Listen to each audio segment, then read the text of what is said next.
Bring in Utah's Jay Crowder, who has a unique perspective on this series, having played for both of these teams the last couple of seasons. And Jay, we appreciate the time here in your offseason. Having been with both teams recently, what, if anything, has surprised you about the way this series has played out through 2 games? First of all, thanks for having me.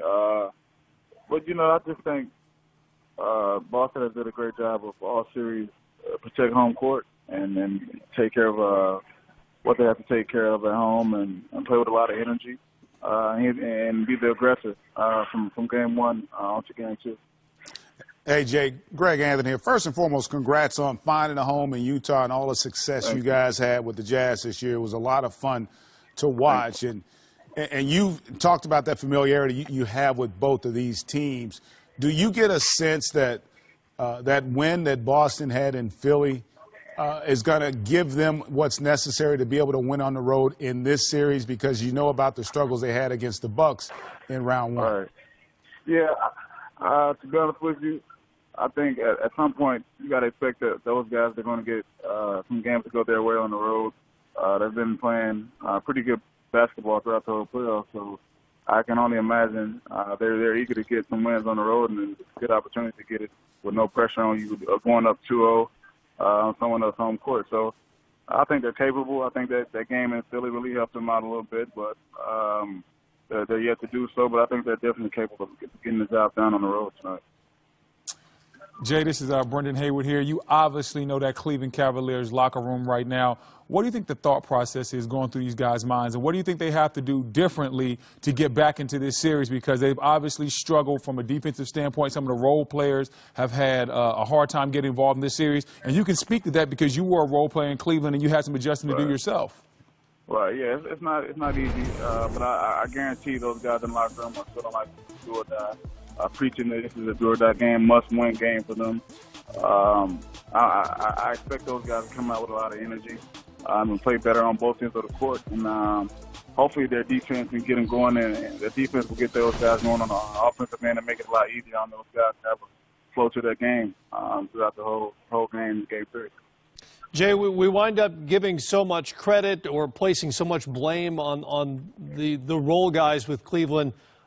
What is it like? What are the challenges of playing off LeBron James, who obviously is going to have the ball in his hands a ton, and even more so this season without Kyrie there? Yeah, it's a bit of an adjustment for anybody. But the best thing you can do is have time with him and play with him. I think if you play alongside him for quite a while, you tend to get better with time. But it's a bumpy road there in the stretch where you just got to be patient and trust the process. He's a great leader. He tells you exactly what he sees in certain plays. So it is a process for guys to get more comfortable and get comfortable with how he plays and how the system is over there. So I think guys like JR will step up and have big nights. Guys who have played with him for a longer period of time will have big nights tonight to help him in game 2.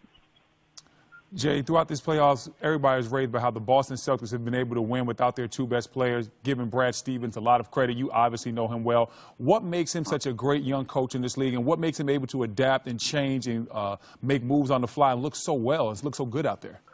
To be honest with you, he's a wizard in what he does. He's a magician, and he puts guys in position to where they can be successful on the basketball court. He knows the players down to a T. And he does a great job of putting everybody on the court in position to succeed. And that what makes it much easier to play with him. He tells you exactly what he wants out of you. He wants you to do it at a high level. And I think that's been the factor with this team. It's just been the next man up type of mentality. And he's putting those guys who's next up in position to help the team. And I think they've done a great job of doing so. Hey, Jay, there's been a lot of talk about, obviously, Brad Stevens and, Jason Tatum, Al Horford, all these guys.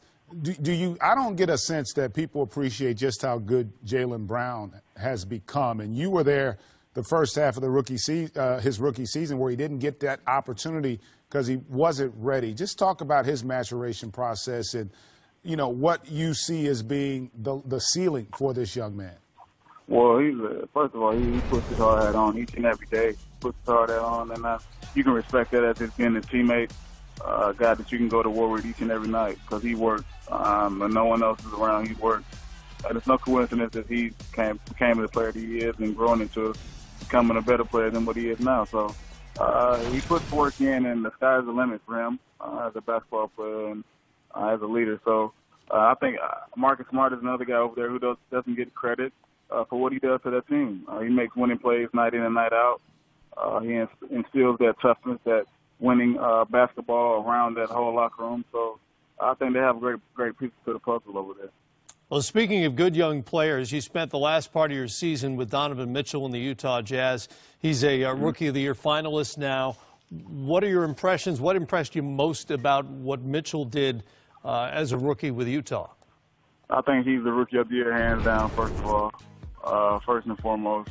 But what he has done and how he's evolved in 1 year, just seeing the process of his growth was special. And I think he showed the world what he's capable of doing. And he's another guy who come in each and every day. He's eager to learn, ready to work.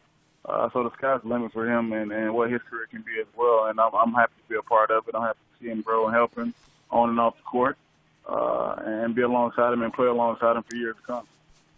Well, Jay, we appreciate the time. Thanks so much for stopping by, and enjoy the rest of your summer.